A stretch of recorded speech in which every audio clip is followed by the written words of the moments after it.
Bom dia, irmãos e irmãs, sejamos bem-vindos a mais um programa Palavra de Fé e Vida, onde neste sábado queremos com cada um de vocês meditar o Evangelho que a liturgia da Igreja nos apresenta para esse dia de hoje, em que somos convidados a meditar o Evangelista São Lucas, capítulo 6, versículos do 1 ao 5.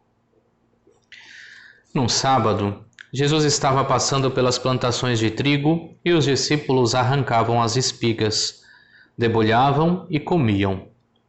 Alguns fariseus disseram: "Por que fazeis o que não é permitido em dia de sábado?" Jesus respondeu-lhes: "Nunca lestes o que fez Davi quando ele teve fome e seus companheiros também? Ele entrou na casa de Deus, pegou os pães da oferenda, comeu e ainda deu aos seus companheiros esses pães, que só aos sacerdotes era permitido comer. E acrescentou: O Filho do Homem é Senhor também do sábado." Nós continuamos meditando o evangelista São Lucas e vemos mais uma vez um embate entre Jesus e os fariseus. Desta vez por conta do preceito do sábado. Os discípulos de Cristo estão pelo caminho e, passando por essas plantações, começam a apanhar as espigas para saciar a fome. Como já explicado em um outro momento, não é o fato de apanhar as espigas que é criticado pelos fariseus, porque aquilo que era plantado à beira do caminho era até mesmo determinado que não se fizesse a colheita para servir de alimento aos passantes. Mas a crítica dos fariseus é porque os discípulos fazem isto em dia de sábado, dia dedicado ao Senhor, dia de repouso, e portanto era um momento no qual não era possível fazer nenhum tipo de trabalho. Para termos ideia, ainda hoje muitos judeus seguem o preceito do sábado e alguns judeus mais rigoristas não podem acender nem mesmo as lâmpadas no dia de sábado, porque já seria um grande trabalho, e por isso as lâmpadas são acesas no anoitecer da sexta-feira e apagadas somente no anoitecer do sábado, para que não se faça serviço algum.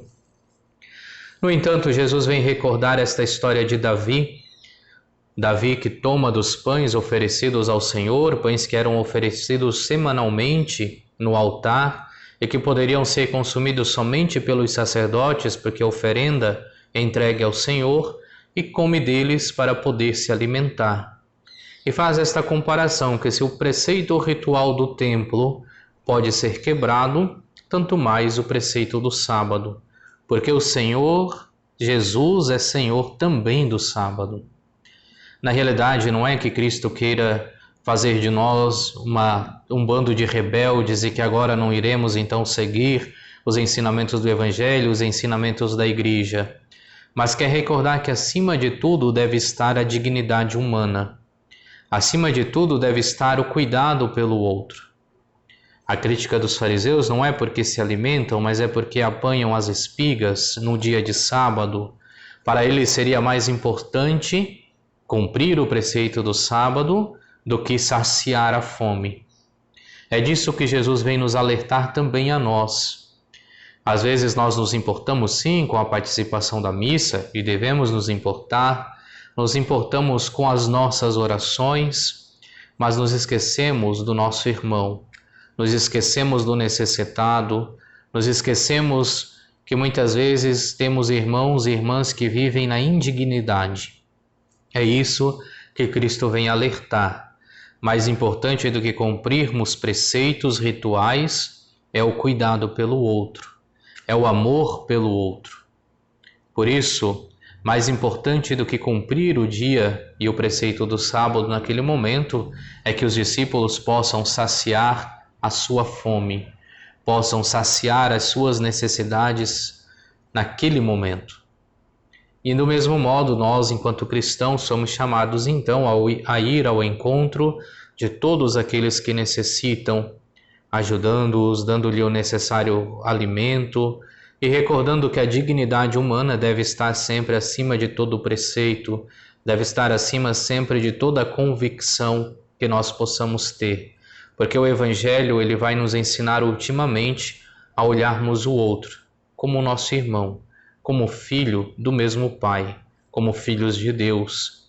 E assim que possamos então viver verdadeiramente no meio de nós como irmãos, sabendo que as leis da Igreja elas servem sim para conduzir a nossa caminhada de fé, mas, acima de tudo, deve reinar no meio de nós a caridade. Esta é a palavra de fé e vida que queremos levar até você nesse dia de hoje. Te convidamos a inscrever-se no nosso canal no YouTube, Frei Moisés Vígolo SM, a ativar as notificações, a curtir a nossa página no Facebook. Recordamos que amanhã estaremos com a transmissão das Santas Missas às 8h15 e às 19h15. Convidamos você a participar conosco e na segunda-feira nos encontraremos mais uma vez para mais um programa Palavra de Fé e Vida.